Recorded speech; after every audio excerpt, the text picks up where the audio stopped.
3 things you may not know about the cable twist. So of course, good for strengthening the obliques. However, let's talk about the benefit of strengthening and stabilizing the muscles next to the spine, also known as the spinal erectors.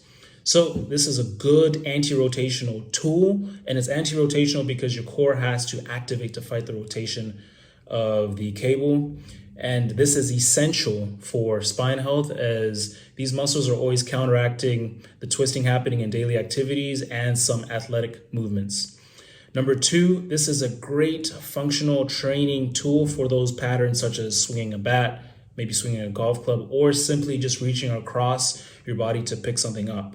So you're strengthening that pattern. And then number 3, this is a good rehabilitation tool for people that may have had back injuries in the past, because it allows you to slowly increase the resistance of the cable as the patient slowly increases in strength and mobility.